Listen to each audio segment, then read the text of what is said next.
Friends, എല്ലാവർക്കും നമസ്കാരം. നമ്മുടെ ഇഷ്ടപരമ്പരയുടെ ഈ ആഴ്ചത്തെ വിശേഷങ്ങളിലേക്ക് ഏവർക്കും സ്വാഗതം. അങ്ങനെ ധർമ്മന്റെ സങ്കടമൊക്കെ സുഖിനെ മാറ്റിക്കൊടുക്കുകയാണ്. ധർമ്മേട്ടനെ എൻ്റെ ഭർത്താവായി കാണുന്നതിന് എനിക്ക് ഒരു കുഴപ്പമില്ല. അങ്ങനെ എന്തെങ്കിലും ചിന്ത എൻ്റെ മനസ്സിലുണ്ടായിരുന്നെങ്കിൽ നിങ്ങളുടെ ജീവിതത്തിലേക്ക് ഞാൻ കടന്നും വരത്തില്ല. ഇതിപ്പം കൂട്ടുകാരുടെ കല്യാണത്തിന് ഞാൻ പോയത് ധർമ്മേട്ടൻ ഉറങ്ങുമായിരുന്നില്ലേ, പെട്ടെന്നെടുത്ത തീരുമാനമാണ്. അപ്പം ബുദ്ധിമുട്ടിക്കുണ്ടെന്ന് കരുതിയാണ് ഞാൻ പോയത്. പിന്നെ ഇവിടെ ഉള്ളവരോട് ധർമ്മേട്ടനോട് പറയാതെ പോകുന്നതെന്ന് പറയാൻ പറ്റില്ലല്ലോ, അതുകൊണ്ട് ഞാൻ കള്ളം പറഞ്ഞു. അല്ലാതെ ധർമ്മേട്ടന് എൻ്റെ മനസ്സിൽ സ്ഥാനമില്ലെന്നൊന്നും ഒരിക്കലും കരുതരുത്. എൻ്റെ കൂട്ടുകാരികളെയൊക്കെ ധർമ്മേട്ടനെ പരിചയപ്പെടുത്താൻ എനിക്ക് ഒരു നാണക്കേടും ഇല്ല എന്ന് പറയാണ് കേട്ടോ. അത് കേൾക്കുമ്പോഴാണ് നമ്മുടെ ധർമ്മനും ഒന്ന് സമാധാനമാകുന്നത്. സുകന്യയ്ക്ക് എന്നോട് സ്നേഹമുണ്ടെന്നൊക്കെ എനിക്കറിയാം, എങ്കിലും നിന്റെ ചില നേരത്തെ പ്രവൃത്തികളൊക്കെ കാണുമ്പം എൻ്റെ മനസ്സ് വിഷമിക്കുന്നുമുണ്ട് എന്ന് പറയും. എനിക്കിങ്ങനെ പെരുമാറാൻ അറിയുള്ളൂ ധർമ്മേട്ട, എങ്കിലും നിങ്ങൾക്ക് ബുദ്ധിമുട്ടുണ്ടാകാത്ത രീതിയിലൊക്കെ എൻ്റെ സ്വഭാവം മാറ്റാൻ ഞാൻ ശ്രമിക്കാം എന്നൊക്കെ പറയാം. പിന്നെ നമുക്ക് നല്ലൊരു ജീവിതം വേണ്ടേ, അതിനുവേണ്ടിയാണ് ഞാൻ ഈ കഷ്ടപ്പെടുന്നതല്ല. എൻ്റെ ധർമ്മേട്ടൻ്റെ ഈ കഷ്ടപ്പാടൊക്കെ മാറ്റി നമ്മൾ ഉയർന്ന നിലവാരത്തിൽ ജീവിക്കണം, അങ്ങനെ ഒരു ആഗ്രഹം എനിക്കുണ്ട് എന്ന് സുകന്യ തുറന്നു പറയാണ് കേട്ടോ. അതെന്താ സുകന്യ നീ അങ്ങനെ പറഞ്ഞേ? നമുക്കിവിടെ ഇപ്പം എന്താ ഒരു കുറവ്? ഇവിടെ ഇപ്പം അളിയനും ചേച്ചിയൊക്കെ നമ്മളെ നല്ല കാര്യമല്ലേ, എന്നെ സ്വന്തം മോനെ പോലെ അവർ കാണുന്നത് എന്ന് പറയാം. അതൊക്കെ നേരാ, എങ്കിലും നമുക്കായിട്ടൊരു ഐഡന്റിറ്റി ഉണ്ടാക്കി എടുക്കണ്ടേ, അതാ ഞാൻ പറഞ്ഞുള്ളൂ. ഇവിടെയുള്ള ആരോടും എനിക്ക് ഒരു വിദ്വേഷവും ഇല്ല. അല്ലാതെ ധർമ്മേട്ടൻ എഴുതാപ്പുറമൊന്നും വായിക്കാൻ നിൽക്കണ്ട, എങ്കിലും നമുക്ക് നല്ലൊരു ജീവിതം ഉണ്ടാക്കി എടുക്കണമെന്ന് എനിക്ക് ആഗ്രഹമുണ്ട് എന്ന് സുകന്യ പറയാണ് കേട്ടോ. അപ്പോൾ ധർമ്മൻ ഒന്നും മിണ്ടാതെ ഇരിക്കുകയാണേ. അതേസമയം നമ്മുടെ സുകന്യയുടെ മനസ്സിൽ ഉദയഭാനുവിലാണ് പ്രതീക്ഷ അർപ്പിച്ചിരിക്കുന്നത്. ശ്രീകലെ എങ്ങനെയെങ്കിലും ഉദയഭാനുവിനെ കൊണ്ട് സമ്മതിപ്പിക്കും. അപ്പം ഉദയഭാനുവിൻ്റെ ശ്രീകലയുടെയും ഒരു ഫോണിനായിട്ട് കാത്തിരിക്കുകയാണ് നമ്മുടെ സുകന്യ കേട്ടോ. ഇതേ സമയം ആകാശാണ് റൂമിൽ ആകെ ടെൻഷൻ അടിച്ച് സങ്കടപ്പെട്ടിരിക്കുകയാണേ. അപ്പോഴത്തേക്കും പെട്ടെന്ന് മീനും അങ്ങോട്ട് ചെല്ലുക. എന്തു പറ്റി ആകാശ്, ഞാൻ 2 ദിവസമായിട്ട് നിന്നെ ശ്രദ്ധിക്കുന്നു, നിനക്ക് ആകെ ഒരു ടെൻഷൻ ഉണ്ടല്ലോ എന്ന് ചോദിക്കുക. ഏയ് അതൊന്നുമില്ല എന്ന് പറയാം. ദേ നീ കാര്യം പറ, ഇങ്ങനെ സ്വയം കിടന്ന് നീറേണ്ട ഒരു കാര്യമില്ല. ഇപ്പം നിന്റെ മനസ്സിലുള്ള ഒരു കാര്യങ്ങളും നീ എന്നോട് തുറന്നു പറയുന്നുമില്ല എന്ന് പറയട്ടോ. അപ്പോഴത്തേക്കും ആകാശ് പറയും, എന്ത് പറയാനാ, നിനക്ക് ആ ലൈസൻസ് എനിക്ക് എങ്ങനെയെങ്കിലും എന്ന് ശരിയാക്കി തന്നുകൂടായിരുന്നോ മീനു? ഞാൻ ഈ കഷ്ടപ്പെടുന്നത് ആർക്ക് വേണ്ടിയാ? നമുക്ക് വേണ്ടി. നമുക്ക് സ്വന്തമായിട്ട് ഒരു ജീവിതം ഉണ്ടാക്കിയെടുക്കണം, ഒരു കട വേണം എന്നൊക്കെ ഞാൻ ആഗ്രഹിച്ചത് അത്ര വലിയ തെറ്റാണോ എന്ന് മീനനോട് ചോദിക്കുക. ആഗ്രഹിച്ചത് ഒരിക്കലും ഒരു തെറ്റല്ല. നീ നിന്റെ എല്ലാ സർട്ടിഫിക്കറ്റുകളും ശരിയാക്കി വന്നു കഴിഞ്ഞാൽ ഞാൻ ഉറപ്പായിട്ട് ലൈസൻസ് തരാമെന്ന് പറഞ്ഞതല്ലേ, അത് കള്ളത്തരം കാണിക്കുന്നത് കൊണ്ടല്ലേ എനിക്ക് ഒപ്പിട്ട് തരാൻ പറ്റാത്തത് എന്ന് അപ്പം പെട്ടെന്ന് മീന് ചോദിക്കുകയാണ് കേട്ടോ. അപ്പോൾ ആകാശ് പറയും, നിനക്ക് നിന്റെ ആദർശങ്ങളും കൊണ്ടിരുന്നോ, നീ എന്നെ ഒട്ടും മനസ്സിലാക്കുന്നില്ലല്ലോ എന്നും പറഞ്ഞ് സങ്കടപ്പെട്ടിരിക്കുക. നീ എന്താ ആകാശം ഇങ്ങനെയൊക്കെ പറയുന്നത്?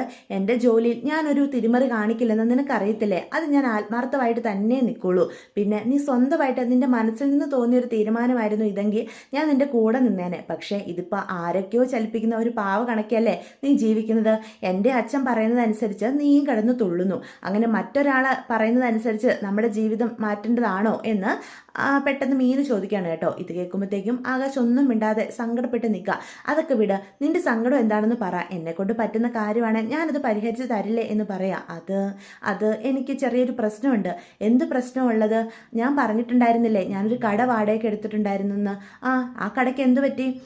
ആ കടയുടെ കാര്യത്തിന് എനിക്ക് കുറച്ച് കാശ് മറിക്കേണ്ടതായിട്ട് വന്നു. അതുകൊണ്ട് നിനക്ക് കാശ് ആരാ തന്നത്? എൻ്റെ കൈ കാശില്ലാത്തത് കൊണ്ട് ഞാൻ പലിശയ്ക്കാണ് കാശെടുത്ത് കൊടുത്തേ. ഇപ്പം അയാൾക്ക് ആ പൈസ തിരിച്ചു കൊടുക്കാൻ കഴിയാതെ വന്നിട്ട് അയാളെ കൊണ്ട് ഭയങ്കര ശല്യമാണ്. ആ കാശ് എങ്ങനെയെങ്കിലും തിരിച്ചു കൊടുത്തില്ലെങ്കിൽ പ്രശ്നമാകും. എൻ്റെ ദൈവമേ, നീ എന്താ പറയുന്നേ? പലിശയ്ക്ക് കാശെടുക്കുകയോ? ആകാശേ, ഇതൊക്കെ തീക്കളിയാണെന്ന് നിനക്ക് അറിയത്തില്ലേ? നമ്മുടെ കയ്യിൽ നിൽക്കുന്ന കാര്യങ്ങളൊന്നും അല്ല, അതും കൊള്ള പലിശ ആയിരിക്കില്ലേ? നീ ഇത് എന്തൊക്കെ അബദ്ധത്തിലാണ് പോയി ചാടുന്നേ? എന്നോടൊരു വാക്ക് പറയാൻ തോന്നിയോ നിനക്ക് എന്ന് ചോദിക്കുക. നീ ഒരു കാര്യത്തിലെങ്കിലും എന്നെ സപ്പോർട്ട് ചെയ്യാറുണ്ടോ മീനു? പിന്നെ ഞാൻ ഒരു വിധത്തിൽ ആ കട എനിക്ക് ശരിയാക്കി കിട്ടിയത്, അത് നഷ്ടപ്പെടുത്താൻ എനിക്ക് ആകില്ലായിരുന്നു. അതുകൊണ്ട് ഞാൻ ഇങ്ങനെ ഒരു തിരിമറി നടത്തിയത് എന്ന് പറയൂട്ടോ. ഇനിയിപ്പോൾ എന്താ ചെയ്യുക? നിന്റെ കയ്യിൽ എങ്ങനെ കാശുണ്ടോ തിരിച്ചു കൊടുക്കാൻ? അയാൾ കാശ് കൊടുത്തില്ലതേ വീട്ടിൽ കയറി വരും. അച്ഛനും അമ്മയും ഇതൊക്കെ അറിഞ്ഞാലത്തെ പ്രശ്നത്തെപ്പറ്റി നീ എപ്പോഴെങ്കിലും ചിന്തിച്ചിട്ടുണ്ടോ എന്ന് പറയൂട്ടോ. അപ്പോഴത്തേക്കും നമ്മുടെ ആകാശ് പറയും, എനിക്കറിയാം, ഈ വീട്ടിൽ ആരെങ്കിലും അറിഞ്ഞു കഴിഞ്ഞാൽ കൂടുതൽ പ്രശ്നമാകുള്ളൂ. ഗോമതി സ്റ്റോഴ്സ് ബാലൻ്റെ മുന്നിൽ ഈ ആകാശ് വീണ്ടും വീണ്ടും ഒന്നും അല്ലാത്തവനായി മാറുകയും ചെയ്യും. അതെനിക്കറിയാം. പക്ഷേ എനിക്ക് എന്ത് ചെയ്യണമെന്ന് അറിയത്തില്ല. അയാൾക്ക് കാശ് ഉടനെ തന്നെ തിരിച്ചു കൊടുക്കണം, എൻ്റെ കയ്യിലാണ് ഒരു രൂപയില്ല, കാര്യങ്ങളൊന്നും നന്നായിട്ട് നടക്കുന്നുമില്ല എന്നും പറഞ്ഞ് ആകാശാണെങ്കിൽ മീനുവിൻ്റെ മുന്നിൽ നിന്ന് നെഞ്ചു പൊട്ടി കരയുവാണ് കേട്ടോ. അത് കാണുമ്പോൾ മീനുവിന് സങ്കടം വരെ. നീ സമാധാനമായിട്ടിരിക്കുക, നീ എന്തൊക്കെ പ്രശ്നങ്ങളിലായി പോയി ചാടുന്നത് ആകാശേ, സ്വന്തമായിട്ടൊരു കട നോക്കി നടത്താനുള്ള പ്രാപ്തിയൊന്നും നിനക്കില്ല എന്ന് നിനക്ക് ഇപ്പം തന്നെ മനസ്സിലായില്ലേ? ദേ മീനു, നീയും കൂടി എൻ്റെ അച്ഛൻ പറയുന്ന പോലെ എന്നെ ഇങ്ങനെ താഴ്ത്തിക്കെട്ട് സംസാരിക്കരുത്. എനിക്ക് ആ കഴിവുള്ളത് കൊണ്ടല്ലേ ഞാൻ ഇങ്ങനെയൊക്കെ ചെയ്യുന്നത്. പക്ഷേ ലൈസൻസ് തരാതെ ആ കടയുടെ കാര്യത്തിൽ മുടക്കുണ്ടാക്കുന്നത് ആരാ? നീയല്ലേ. നിനക്കതൊന്ന് ചെയ്തു തന്നാൽ ഒന്നും സംഭവിക്കാൻ പോകുന്നില്ലല്ലോ. എത്രയോ തിരുമറികൾ ഓഫീസിൽ നടക്കുന്നു, പക്ഷെ നിനക്കത് കഴിയില്ല. നിനക്കിവിടെ അമ്മേനെ അച്ഛനെ എല്ലാവരും സന്തോഷിപ്പിച്ച് നിർത്തണം. അതിന് താലി കെട്ടിയ ആകാശ് വേദനിച്ചാലും നിനക്ക് ഒരു കുഴപ്പമില്ല എന്ന് പറയാം. അപ്പം മീനു പറയും, നീ അങ്ങനെയാണോ എന്നെ മനസ്സിലാക്കി വെച്ചിരിക്കുന്നത്? നീ ഉയർന്നു വരുന്നതിൽ ആരെക്കാളും സന്തോഷം എനിക്ക് തന്നെയല്ലേ ആകാശേ. പക്ഷേ നീ ഇങ്ങനെ ഒരു ശ്രദ്ധയില്ലാതെ ഓരോരോ അബദ്ധത്തിൽ പോയി ചാടുന്നത് കൊണ്ടല്ലേ ഞാൻ ഇങ്ങനെയൊക്കെ പറയുന്നത്. ഇങ്ങനെ മുന്നോട്ട് പോയി കഴിഞ്ഞാൽ നമ്മുടെ ജീവിതം എന്താകും എന്ന് മീനു ചോദിക്കുക. നീ ഇനി ടെൻഷൻ ആവണ്ട, എന്തെങ്കിലും ചെയ്യാൻ പറ്റുമോയെന്ന് ഞാനൊന്ന് നോക്കട്ടെ എന്നൊക്കെ പറഞ്ഞ് മീനു ആകാശിന് ഉറപ്പ് നൽകുക. എൻ്റെ കയ്യിൽ കുറച്ച് സേവിങ്സ് ഉണ്ട്, അതിൽ നിന്ന് നമുക്ക് എടുത്തു കൊടുക്കാം. ഇക്കാര്യം ഇവിടെ ആരെയും അറിയിക്കാൻ നിൽക്കണ്ട. അമ്മയും അച്ഛനും ഒക്കെ അറിഞ്ഞു കഴിഞ്ഞാൽ അവർക്ക് കൂടുതൽ ടെൻഷനാകും എന്ന് മീനു പറയൂ കേട്ടോ. അത് കേൾക്കുമ്പോൾ ആകാശ് പറയും, എൻ്റെ സങ്കടം കൊണ്ടാണ് ഞാൻ നിന്നോട് ദേഷ്യപ്പെട്ടത്. നീ എന്നെ എങ്ങ് മനസ്സിലാക്കും മീനു. നമുക്ക് വേണ്ടിയാണ് ഞാൻ ഈ കഷ്ടപ്പെടുന്നത്. നിൻ്റെ പേരിലാണ് നമ്മുടെ സ്റ്റോഴ്സ് പോലും. നമുക്ക് ഒരു നല്ല ജീവിതം ഉണ്ടാക്കിയെടുക്കണം. അതുകൊണ്ടാണ് ഞാൻ ഇങ്ങനെ ഓരോന്നും കഷ്ടപ്പെട്ട് മുന്നോട്ട് ഇറങ്ങുന്നത്. അപ്പം നീയും കൂടി എന്നെ ഇങ്ങനെ ഇകഴ്ത്തി സംസാരിക്കരുത് എന്നൊക്കെ ആകാശ് പറയൂ കേട്ടോ. അത് കേൾക്കുമ്പോഴത്തേക്കും പാവം തോന്നുവേ മീനുവിന്. അപ്പം മീനു പറയും, നീ ഒന്നുകൊണ്ട് സങ്കടപ്പെടണ്ട, എല്ലാം ശരിയാവും. നല്ല മനസ്സോട് കൂടിയാണ് നീ മുന്നോട്ട് പോകുന്നതെങ്കിൽ ഞാനും നിൻ്റെ കൂടെ തന്നെ നിൽക്കും. എന്തായാലും ഈ കടത്തിൽ നിന്ന് എങ്ങനെയാലും നമുക്ക് രക്ഷപ്പെടാം, അതിന് ഞാൻ നിന്നെ സഹായിക്കാം എന്നൊക്കെ പറഞ്ഞ് മീനു ഉറപ്പ് കൊടുക്കുകയാണ് കേട്ടോ. പക്ഷെ ആകാശിൻ്റെ ഈ പോക്ക് കാണുമ്പോൾ മീനുവിന് ഭയങ്കര ടെൻഷനാവുക. മീനു മാറി നിന്ന് സങ്കടപ്പെടുക. അപ്പോഴത്തേക്കും ആകാശ് ചെന്ന് ചോദിക്കും, നീ എന്താ മീനു അങ്ങനെ സങ്കടപ്പെട്ട് നിൽക്കുന്നത്? ഒന്നുമില്ല ആകാശേ, നിൻ്റെ ഈ പോക്ക് അത് നല്ലതിനല്ലെന്നാണ് എൻ്റെ മനസ്സ് പറയുന്നത്. ഒന്നും ഒരു കാര്യവും ചിന്തിക്കാതെ നീ ഓരോരോ അബദ്ധത്തിലാണ് പോയി ചാടുന്നത്. ബ്ലേഡുകാർക്കൊക്കെ പോയി തലവെച്ച് കൊടുക്കുക എന്ന് പറഞ്ഞാൽ അത് എത്ര വലിയ കാര്യമാണെന്ന് നിനക്കറിയാവോ? അതിലും മോശപ്പെട്ടൊരു പ്രശ്നം വേറെ ഒന്നും കുടുംബത്തിൽ വരാനില്ല എന്നൊക്കെ പറയാം. നീ ഇങ്ങനെ തുടങ്ങരുത്, ഇനിയെങ്കിലും കുറച്ച് കാര്യപ്രാപ്തിയോട് കൂടി വേണം, കാര്യങ്ങൾ ചിന്തിച്ച് വേണം ചെയ്യാൻ എന്നൊക്കെ പറയാണ് കേട്ടോ. അപ്പം മീനു സങ്കടപ്പെടുമ്പോൾ നമ്മുടെ പാവ ആകാശിന് സങ്കടം വരും കേട്ടോ. സോറി മീനു, ഇനി എൻ്റെ ഭാഗത്തു നിന്ന് ഇങ്ങനെ ഒരു തെറ്റ് പറ്റില്ല എന്നൊക്കെ പറയണേ. ഇതേ സമയം സുകന്യയുടെ ഒരു വിവരം ഇല്ലാത്തത് കൊണ്ട് രാജശ്രീ ആണെങ്കിൽ സുകന്യനെ വിളിക്കുന്നുണ്ട്. എന്താ ചേച്ചി എന്നപ്പം ചോദിക്കേ, അല്ല നിന്നെ ഇപ്പം ഇങ്ങോട്ടൊന്നും കാണാറില്ലല്ലോ, നീ അവിടെ ഗോമതിയുടെ ഒപ്പ് മേടിച്ച് തരാമെന്ന് പറഞ്ഞിട്ട് നിൻ്റെ ഒരറിവുമില്ല, അതുകൊണ്ട് വിളിച്ചതാ എന്ന് പറയാം. ഞാനൊരു കാര്യമേറ്റ അത് നടത്തി തരുമെന്ന് ചേച്ചിക്ക് അറിയില്ലേ, പിന്നെ പെട്ടെന്നൊന്നും അത് സാധ്യമല്ല, അതിന് ഇച്ചിരി ക്ഷമയോടെ നിങ്ങൾ കാത്തിരിക്കണം, അതുകൊണ്ടാണ് ഞാൻ വിളിക്കാത്തത്. ഞാൻ ഇവിടെ ആ കാര്യം നേടിയെടുക്കാനുള്ള പദ്ധതികളൊക്കെ തയ്യാറാക്കുന്നുണ്ട്. എന്തു പദ്ധതി? നീ എന്നോടെങ്കിലും തുറന്നു പറ സുകന്യെ, എങ്കിലും എനിക്കിവിടെ സമാധാനത്തോടെ ഇരിക്കാൻ പറ്റൂ. അതെന്തായാലും ചേച്ചി നോക്കണ്ട, അപ്പം തിന്നാൽ മതി, കുഴി എണ്ണാൻ വരണ്ട. ഞാനാ നിങ്ങൾക്ക് ഉറപ്പ് തന്നിരിക്കുന്നത് ഗോമതി ചേച്ചിയുടെ ഒപ്പം നിങ്ങൾക്ക് വാങ്ങിത്തരുമെന്ന്. അതെന്നെ കൊണ്ട് സാധിക്കുന്ന ഒരു ഉറപ്പുള്ളത് കൊണ്ടല്ലേ ഞാൻ അങ്ങനെ ഒരു തീരുമാനം പറഞ്ഞു. അതിനു വേണ്ടിയിട്ടുള്ള കാര്യങ്ങളൊക്കെ ഞാൻ ഇവിടെ ചെയ്യുന്നുമുണ്ട്. അതുകൊണ്ട് രാജശ്രീ ചേച്ചി പേടിക്കണ്ട. പിന്നെ മറക്കണ്ട എൻ്റെ ഡിമാൻഡ്. ഞാൻ കാര്യങ്ങളൊക്കെ സാധിച്ചു തരുമ്പം അതിൽ 50% ഷെയർ അതെനിക്കിങ്ങോട്ട് തന്നിരിക്കണം എന്ന് പറയാം. അപ്പം രാജശ്രീ പറയും, നിനക്ക് എന്നെ വിശ്വാസമില്ലേ സുകന്യെ? ഞാൻ നിൻ്റെ ചേച്ചിയുടെ സ്ഥാനത്താണ്, അത് നിനക്കറിയാലോ. ഞാനൊരു വാക്ക് പറഞ്ഞിട്ടുണ്ടെങ്കിൽ അത് മാറ്റില്ല. അച്ചുവേട്ടന് സമ്മതിച്ചതല്ലേ, നീ പറഞ്ഞ കാര്യം നേടി തന്നിരിക്കും. അങ്ങനെ ഒരു ഉറപ്പ് നിങ്ങൾക്കുണ്ടെങ്കിൽ എന്തായാലും നിങ്ങൾ പറഞ്ഞ കാര്യം ഞാനും നേടി തന്നിരിക്കും. അതുകൊണ്ട് ചേച്ചി ഇനി എന്നെ ഇടയ്ക്കിടയ്ക്ക് വിളിക്കണ്ട, എന്തേലും ആവശ്യമുണ്ടെങ്കിൽ ഞാൻ അങ്ങോട്ട് വന്നോളാം എന്ന് പറയാം. അപ്പോഴത്തേക്ക് രാജശ്രീ പെട്ടെന്ന് ഫോൺ കട്ട് ചെയ്യുവാണ്. ഇവൾ എന്തൊക്കെയാണ് എൻ്റെ ഈശ്വര പ്ലാൻ ചെയ്ത് വെക്കുന്നത്? അപ്പം അച്യുതൻ അങ്ങോട്ട് വരികയാണ് കേട്ടോ. എന്നിട്ട് ചോദിക്കും, എന്തു പറ്റി രാജശ്രീ? ഞാൻ ആ സുകന്യനെ വിളിച്ചത്, അവൾ ഒന്നും പറയുന്നില്ല അച്ചുവേട്ട എന്ന് പറയാം. ഒന്നും പറയുന്നില്ലെന്നോ? അവിടുത്തെ കാര്യങ്ങളൊക്കെ നല്ല രീതിയിൽ തന്നെ നടക്കുന്നത്, എത്രയും പെട്ടെന്ന് തന്നെ ഗോമതിയുടെ കയ്യിൽ നിന്ന് ഒപ്പ് മേടിച്ച് തരുമെന്നും പറഞ്ഞു. പക്ഷേ അവളുടെ പ്ലാൻ എന്താണെന്ന് ഞാൻ ചോദിച്ചിട്ട് അവൾ എന്നോടൊന്നും വിട്ടു പറയുന്നില്ല. അവളെ നമ്മൾ സൂക്ഷിക്കണം. നമ്മൾ അങ്ങനെ വെറുതെ തള്ളിക്കളയേണ്ട ഒരു വ്യക്തിയൊന്നും അല്ല സുകന്യ, കാഞ്ഞ ബുദ്ധിയാ. അതുകൊണ്ട് അവളെ സൂക്ഷിച്ച് വേണം അവളോട് നമ്മൾ ഇടപെടാൻ എന്ന് പറയാം. ഇത് വലിയ പ്രശ്നമാവുമോ അച്ചുവേട്ടാ? എനിക്കിപ്പം എന്തോ പേടി തോന്നുന്നു.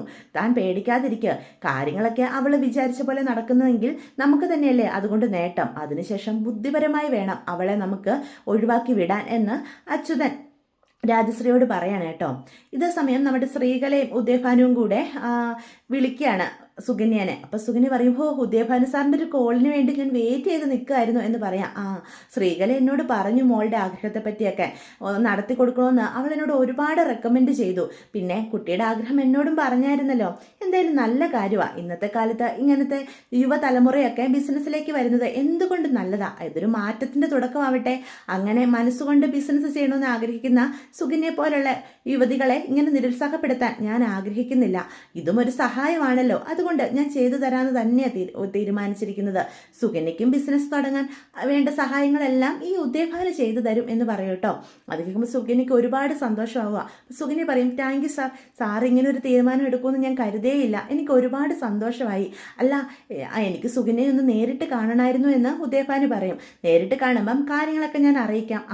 എങ്കിൽ ഞാൻ നാളെ തന്നെ സാറ് പറയുന്ന സ്ഥലത്തെത്താം. നമുക്ക് മീറ്റ് ചെയ്യാം. എന്നിട്ട് കാര്യങ്ങളൊക്കെ പറഞ്ഞാൽ മതി. ഇപ്പം ഇവിടെ നിന്നിങ്ങനെ ഫോൺ വിളിക്കുന്നതും അത്ര സേഫ് അല്ല. തൽക്കാലം ഇവിടെ ഉള്ളവരാരും അറിയേണ്ടെന്നാണല്ലോ നമ്മുടെ തീരുമാനം എന്ന് സുകന്യ പറയും കേട്ടോ. അപ്പോൾ ഉദയഭാനു അവൾക്ക് വരേണ്ട സ്ഥലമൊക്കെ പറഞ്ഞു കൊടുക്കുക. അപ്പം സുകന്യയ്ക്ക് ഒത്തിരി സന്തോഷമാവുക. അപ്പം സുകന്യ മനസ്സിൽ പറയും, എൻ്റെ ആഗ്രഹം പോലെ കാര്യങ്ങളൊക്കെ നടക്കാൻ പോവുക. അടുത്ത വർഷം ഈ സമയമാകുമ്പോഴത്തേക്കും സുകന്യ കോടീശ്വരി ആയിരിക്കും. സ്വന്തമായിട്ടൊരു ബിസിനസ്, കൃഷ്ണമംഗലത്ത് നിന്ന് കിട്ടാൻ പോകുന്ന 50% സ്വത്ത്. ഓർക്കുമ്പോൾ തന്നെ സന്തോഷം തോന്നുന്നു എന്ന് പറഞ്ഞ് സുകന്യ വരാൻ പോകുന്ന നല്ല നാളുകളെ സ്വപ്നം കണ്ടിങ്ങനെ ഇരിക്കുകയാണ് കേട്ടോ. പിറ്റേ ദിവസം രാവിലെ തന്നെ സുകന്യ ഇങ്ങനെ ഒരുങ്ങി പോകാനായിട്ട് തുടങ്ങുമ്പം ധർമ്മൻ ചോദിക്കും, നീ ഇത് എങ്ങോട്ടാ രാവിലെ തന്നെ പോകുന്നേ എന്ന് ചോദിക്കും. അത് എനിക്കൊരു ഫ്രണ്ടിനെ കാണാനുണ്ട് ധർമ്മേട്ട, അതിനുവേണ്ടിയാണ് ഞാൻ പോകുന്നത്. ഞാൻ ഇപ്പം തന്നെ പോയിട്ട് വരും എന്ന് പറയുവേ. എന്നിട്ട് കൂടുതൽ ചോദ്യം പറച്ചിലിനൊന്നും നിൽക്കാതെ പെട്ടെന്ന് തന്നെ അവിടുന്ന് നമ്മുടെ സുകന്യ രക്ഷപ്പെട്ടു പോവുകയാണ്. സുകന്യയ്ക്ക് ഭാഗ്യമുണ്ട്. അതുകൊണ്ടാണ് ഇപ്പം നമുക്കൊരു കമ്പനി മേടിക്കാൻ ഒത്തു വന്നിട്ടുണ്ട്. ലൈസൻസ് ഉള്ള ഒരു കമ്പനിയാണ്, മലേഷ്യ ബേസ്ഡ് ആയിട്ടുള്ള കമ്പനിയാണ്. ആ കമ്പനിയുടെ ലൈസൻസ് നമ്മുടെ കൈക്കലാക്കാൻ പറ്റിയ ഒരു അവസരം വന്നു പെട്ടിട്ടുണ്ട് എന്ന് പറയുകയാണേ. അല്ല സാർ, അതിന് ഒരുപാട് കാശൊക്കെ ആവില്ലേ? മുഴുവനും പണവും ഒരുമിച്ച് കൊടുക്കണ്ട. തൽക്കാലം തുടക്കത്തിലൊരു 10 ലക്ഷം രൂപ ചിലവാകും എന്ന് പറയാണ്. അതെയോ, 10 ലക്ഷം രൂപ സുകന്യെ കൊണ്ട് ഉണ്ടാക്കാൻ പറ്റുമോ എന്ന് ശ്രീകല അപ്പോൾ ചോദിക്കും. പിന്നെന്താ ആൻറ്റി, 10 ലക്ഷം രൂപയൊക്കെ ഞാൻ എങ്ങനെയെങ്കിലും ഉണ്ടാക്കി തരാം. എനിക്ക് സ്വന്തമായിട്ടൊരു കമ്പനി, അതാ എൻ്റെ ഏറ്റവും വലിയ ആഗ്രഹം. അതിനുവേണ്ടി എന്ത് ത്യാഗം സഹിക്കാനും ഞാൻ തയ്യാറാ എന്ന് സുകന്യ പറയും. അങ്ങനെയാണെങ്കിൽ നമുക്ക് ഈ കമ്പനി മേടിക്കാം, എന്നിട്ട് അത് സുകന്യയുടെ പേര് രജിസ്റ്റർ ചെയ്യാം, എന്നിട്ട് അതിൽ നമുക്ക് പുതിയ ബിസിനസ് ആരംഭിക്കാം എന്ന് ചോദിക്കാം. അത് മതി ഉദയഭാനു സാർ. സാറ് പറഞ്ഞാൽ എനിക്ക് വിശ്വാസമാണ്. സാറിനെ പോലെ ഇത്രയും എക്സ്പീരിയൻസ് ആയിട്ടുള്ള ഒരാൾ കൂടെ ഉള്ളതാ എൻ്റെ ഏറ്റവും വലിയ താങ്ങ് എന്ന് പറയാണ് കേട്ടോ. അതുമാത്രമല്ല, സാർ എൻ്റെ ഒരു ബലവാ. സാറ് തന്നെ എല്ലാ കാര്യങ്ങളും മുന്നോട്ട് നോക്കിയാൽ മതി. എനിക്കിതിനെപ്പറ്റിയൊന്നും കൂടുതൽ അറിയില്ലല്ലോ. എന്തായാലും കാശ് ഞാൻ റെഡിയാക്കിയിട്ട് വിളിക്കാം എന്ന് പറയാം. ഒരുപാട് വൈകിപ്പിക്കരുത്. 3-4 ദിവസത്തിനുള്ളിൽ തന്നെ സുകന്യ കാശ് റെഡിയാക്കുവാണെങ്കിൽ നമുക്ക് ആ കമ്പനി എത്രയും വേഗം സുകന്യയുടെ പേരിലേക്ക് രജിസ്റ്റർ ചെയ്യാം. ബാക്കി പണം പിന്നീട് കൊടുത്താൽ മതി. എൻ്റെ ഒരു ഫ്രണ്ടാണേ, അതുകൊണ്ടാണ് പിന്നീടായാലും മതി എന്ന് ഞാൻ പറയുന്നത് എന്ന് പറയട്ടോ. അത് കേൾക്കുമ്പോഴത്തേക്കും സുകന്യ പറയും, താങ്ക് യു സാർ. സാർ എനിക്ക് വേണ്ടി ഇത്രയൊക്കെ സഹായം ചെയ്യുമെന്ന് ഞാൻ ഒരിക്കലും കരുതിയില്ല. ഞാൻ സ്വന്തമായിട്ടൊരു കമ്പനി തുടങ്ങണമെന്ന് ആഗ്രഹിച്ചപ്പോൾ തന്നെ ഇങ്ങനെ ഒന്ന് ഒത്തിണങ്ങിയത് എന്തുകൊണ്ടും ഭാഗ്യമായി എന്ന് സുകന്യ പറയാം. അതെ, സുകന്യയുടെ ഭാഗ്യമാണ് ഞങ്ങളുടെയും എന്ന് അപ്പോഴത്തേനും ശ്രീകല പറയും കേട്ടോ. എന്താ ആൻറ്റി, അതെന്താ അങ്ങനെ പറഞ്ഞേ? ഒന്നുമില്ല, സുകന്യെ പോലെയുള്ള കുട്ടികളെ സഹായിക്കുന്നത് ഞങ്ങളുടെ ഏറ്റവും വലിയ ഭാഗ്യമാണെന്നാണ് ഞാൻ പറഞ്ഞത് എന്ന് പെട്ടെന്ന് ശ്രീകല പറയേ. അങ്ങനെ എന്തായാലും അവർ വളരെയേറെ സന്തോഷത്തിൽ നിൽക്കുകയാണ്. അങ്ങനെ സുകന്യയും സന്തോഷത്തോടുകൂടി മടങ്ങിപ്പോവുക. അപ്പോഴത്തേക്കും ഉദയഭാനു പറയും, ദൈവം നമ്മുടെ കൂടെ തന്നെയുണ്ട് ശ്രീകലെ, അല്ലെങ്കിൽ കറക്റ്റായിട്ട് ഇവള് നമ്മുടെ കെണിയിൽ വന്ന് വീടില്ല. എങ്ങനെ ബാലന് കാശ് കൊടുക്കുമെന്നോർത്ത് പേടിച്ച് വരച്ചിരുത്തുമ്പോഴാണ് 10 ലക്ഷം രൂപ കൈ വരാൻ പോകുന്നത്. ഞാൻ പറഞ്ഞില്ലേടി, നമ്മളിങ്ങനെ കള്ളത്തരം കൊണ്ട് ഒന്നും പോയാലും ഒന്നും സംഭവിക്കാൻ പോകുന്നില്ല. ദൈവങ്ങൾ വരെ നമ്മുടെ കൂടെ ഒരിക്കലും നമ്മൾ പിടിക്കപ്പെടുത്തുമില്ല. അതുകൊണ്ടല്ലേ എത്ര വലിയ സാഹചര്യങ്ങൾ വന്നാലും നമ്മൾ അതിൽ നിന്നൊക്കെ രക്ഷപ്പെട്ടു പോകുന്നത് എന്ന് പറയാം. അപ്പം പെട്ടെന്ന് ശ്രീകല പറയും, അതേ സത്യം ഉദയേട്ടാ, നമുക്ക് എന്തൊക്കെ പ്രശ്നങ്ങൾ വന്നാലും അതിൽ നിന്നൊക്കെ നമ്മൾ അതിവിദഗ്ധമായിട്ട് രക്ഷപ്പെടാൻ പോകുന്നുണ്ട്. ഇപ്പം ബാലന് കാശ് കൊടുക്കാനുള്ളൊരു ദൈവം കൊണ്ട് മുന്നിൽ വിട്ട് തന്നേക്കുമല്ലേ എന്ന് ശ്രീകല പറയട്ടോ. അതെ, ഇനി ഇവളെ വെച്ച് കുറച്ച് നാൾ നമുക്ക് അടിച്ചു പൊളിച്ച് ജീവിക്കണം. പിന്നെ വേറൊരു കാര്യം, ദേവി ഇതറിയാൻ പാടില്ല എന്ന് ശ്രീകലോട് പറയും. അത് പിന്നെ എനിക്ക് അറിയില്ലേ ഉദയേട്ടാ, ഞാൻ ഒരിക്കലും അവളോട് ഇക്കാര്യം പറയാൻ പോകുന്നില്ല. അവൾക്ക് സംശയമുണ്ട് സുകന്യ നമ്മുടെ വീട്ടിൽ വന്നായിരുന്നു എന്ന്. അവളെന്നെ വിളിച്ച് ചോദിച്ചിരുന്നു. പക്ഷെ ഞാൻ പറഞ്ഞു അവൾ വന്നിട്ടില്ലെന്ന്. ദേവി അറിഞ്ഞാലേ ആരെന്തു പറയും. അവർ രണ്ടുപേരും നമ്മളെ ഇതിനൊന്നും സമ്മതിക്കാനും പോകുന്നില്ല.